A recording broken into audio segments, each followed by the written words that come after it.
MRPS నాయకుడి కొడుకు క్రాంతి కుమార్ ఉదంతంలో సంచలన నిజాల్ని బయటపెట్టుకొచ్చారు జగన్మోహన్ రెడ్డి. క్రాంతి కుమార్ కుటుంబం చాలా పేదరికంలో ఉంది. ఇక్కడ హృదయ విదారకమైన పరిస్థితి కనిపిస్తుంది. ఆయనకి ముగ్గురు పిల్లలు. అందరూ కలిసి ఒక చిన్న ఇంట్లో ఉంటున్నారు. చాలా పేదరికంలో బతుకుతున్న వాళ్ళని ఈ వ్యవస్థ చిన్నాభిన్నం చేసింది. క్రాంతి కుమార్ ఒక టాక్సీ డ్రైవరు.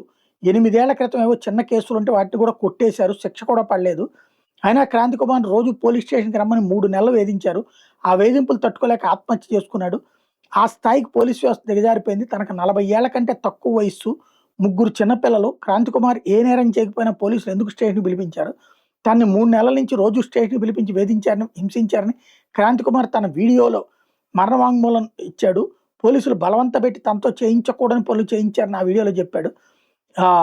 ఇది ఏ రాజధాని విజయవాడలో జరిగింది. ఇది రాజధాని విజయవాడలోనే జరిగింది. కోతవేటు దూరంలో సీఎం ఆఫీసు, సిపి ఆఫీస్ ఉంది, డీజీపీ ఆఫీస్ ఉంది, హోంమంత్రి ఆఫీస్ కూడా ఇక్కడే ఉంది. తన కొడుకు ఆత్మహత్య తర్వాత ఆ వీడియోని ఆయన తండ్రి సిపికి చూపినా పట్టించుకోలేదు. ఏ చర్య తీసుకోలేదు. మరి తప్పు చేసిన వాళ్ళని ఎందుకు రక్షిస్తున్నారు? ఇక్కడ రాజధానిలో ఒక రాకెట్ నడిపిస్తున్నారు. సిఐ నాగరాజ్‌కి సిపి ప్రొటెక్షన్, సిపికి డీజీపీ ప్రొటెక్షన్, డీజీపీకి సీఎం ప్రొటెక్షన్ ఇస్తున్నారు.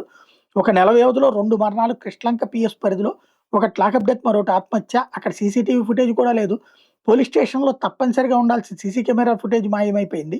ఒక రిమాండ్ రిపోర్ట్‌లో నెల రోజులు ఫుటేజ్ లేదన్నారు. మే 1 నుంచి జూన్ 1 వరకు లేదని.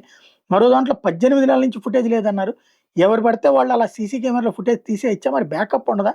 అంటే ఓ పద్ధతి ప్రకారం పోలీస్ స్టేషన్‌లో చట్టవిరుద్ధమైన పనులు చేస్తున్నారు. కొడుతున్నారు, చంపుతున్నారు. ఎవరైనా ఫిర్యాదు చేసినా పట్టించుకోవడం లేదు. చెత్తబుట్టలో వేస్తున్నారు. ఎంత జరిగినా కేసు నమోదు చేయలేదు. నిజానికి ఎస్సీ, ఎస్టీ కేసు నమోదు చేయాలి.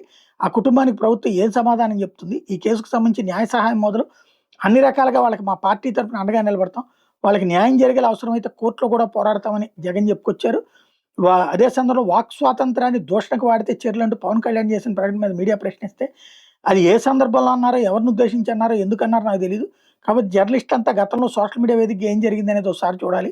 సోషల్ మీడియా వేదికగా దోషణలు, నిందలను ఆయా వర్గాలు విస్తృతంగా చేశాయి. దీన్ని మర్చిపోకూడదు. రూల్స్ అనేవి అందరికీ సమానంగా వర్తింపజేయాలి. వ్యవస్థలు అందరి విషయంలో సమానంగా పనిచేయాలి. ఒకళ్ళనొకలా మరొకళ్ళని ఇంకోలా కాదు. అలాంటప్పుడే సమతుల్యత ఉంటుంది అంటూ జగన్ చెప్పుకొచ్చారు.